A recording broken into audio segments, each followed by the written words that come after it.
20,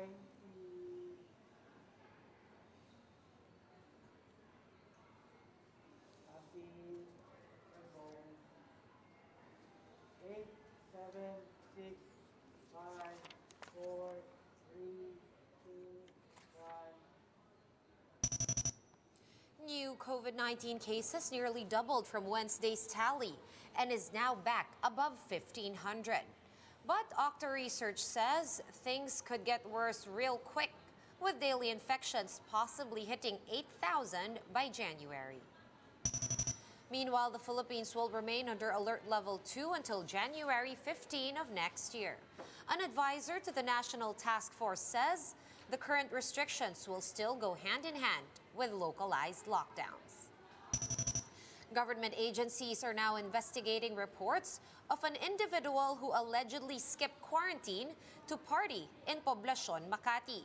A show cause order has been sent to the quarantine hotel involved in the incident. President Duterte has approved the 5 trillion peso national budget for 2022, along with a new department catering to OFWs.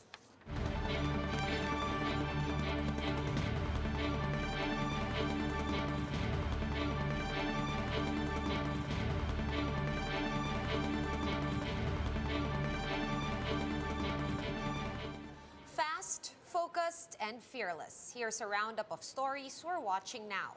I'm Sean Yao. COVID-19 cases continue to climb with more people out and about this holiday season. Hospitals are also seeing more COVID-19 admissions in the past few days. Jen Calimon with the report. Crowds continue to flock to various public places such as malls and markets, despite the risk of COVID-19 transmission. Most of them say that as long as they stick to protocols and are already vaccinated, then it should be fine. Wala naman pong hindi nakakatakot eh. Nakaraos nga tayo ng 2 years, di ba? What more po kaya ngayon? Kompleto na po kami bakuna, tsaka naka-third dose na kami. Naka-booster shot na ako. Oo, tsaka hindi ko tinatanggal ang aking face mask. Just today, new cases doubled from 889 yesterday to over 1,600. This is much higher than the 400 new infections logged on Tuesday.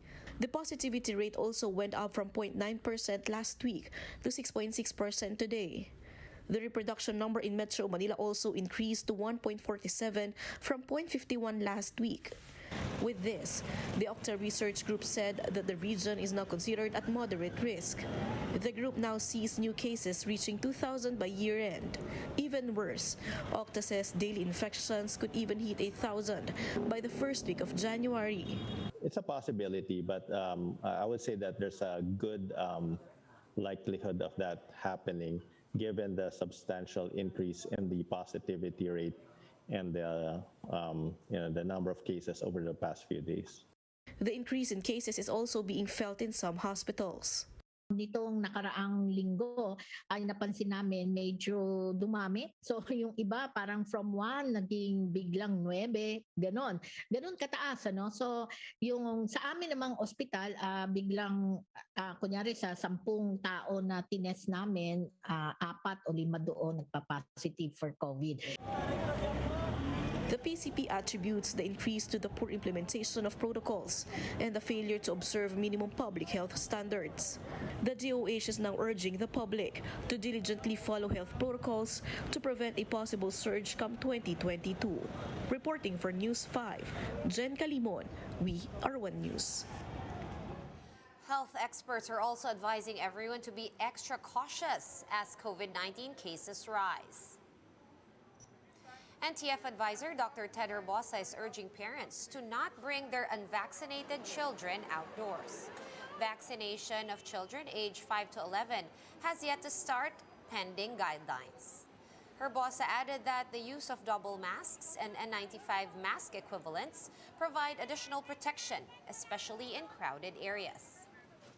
I think we can do more measures by trying to not bring our young children out because they're unvaccinated. And of course, the virus will look for the people who are unvaccinated and then spread them again to those who have been vaccinated. Doc, huling paalala po, mensahe sa mga kapatid na Meanwhile, the Philippine College of Physicians is discouraging the use of antigen test kits at this time. PCP President Dr. Maricar Limpin told One Balita Tanghali that antigen tests could still yield false negative results. Limpin is also urging those who wish to hold gatherings to keep it small and to have it in open areas. Antigen test is not really recommended, no, para kahit screening kasi mababa talaga ang sensitivity niya. So ang pinakamaganda talaga ay pag tayo ay nagkaroon ng pagtitipon-tipon, sana ay ilimitahan natin yung dami ng mga tao na magtitipon-tipon.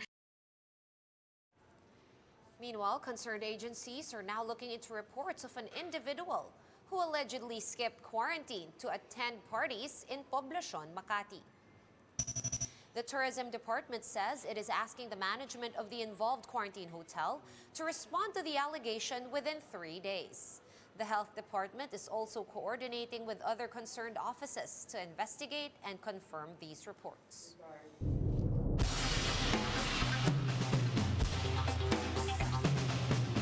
Other countries are likewise seeing an increase in COVID-19 infections. France is seeing a tidal wave of COVID-19 cases with over 200,000 new infections recorded in a single day. The country's health ministry said that this is a new national and European record. Greece has introduced new restrictions as it hits an all-time record of 28,000 daily infections. Bars, nightclubs, and restaurants will be closed at midnight except on New Year's Eve. Authorities have required the use of face masks even in open spaces. Festivities in public places have also been banned. We'll be back with more stories after this quick break. Keep it here on One News.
You're still watching One News Now. I'm Sean Yao.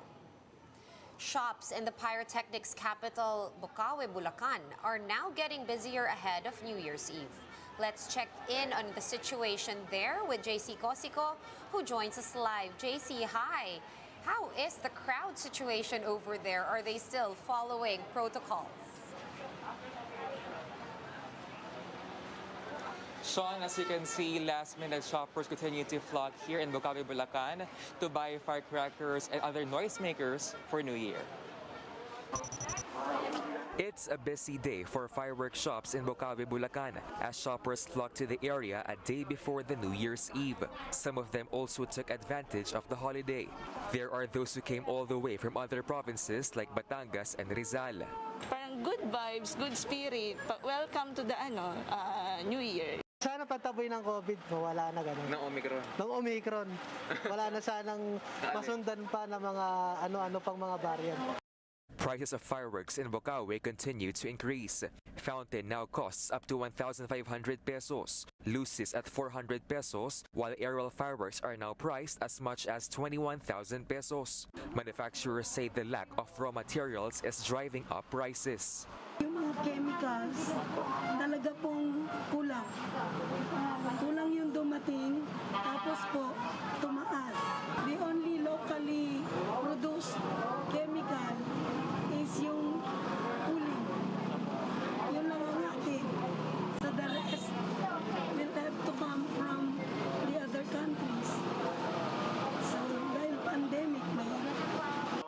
But vendors say their sales are now much better compared to last year. Kasi po, mas maluwag. Mas nakakabili po yung mga tao, mas dumadami po yung mga buyers po namin. They also insist that there are types of torotot that are safe after health authorities discouraged its use. Mas delikado yung paputok. Hindi mawala yung kamay mo. Eh pag torotot? Yung torotot, safe ka talaga dyan. Basta? Basta ibobalan. May iwasan pang virus.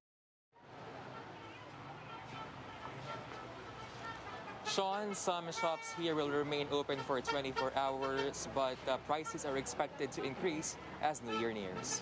Back to you.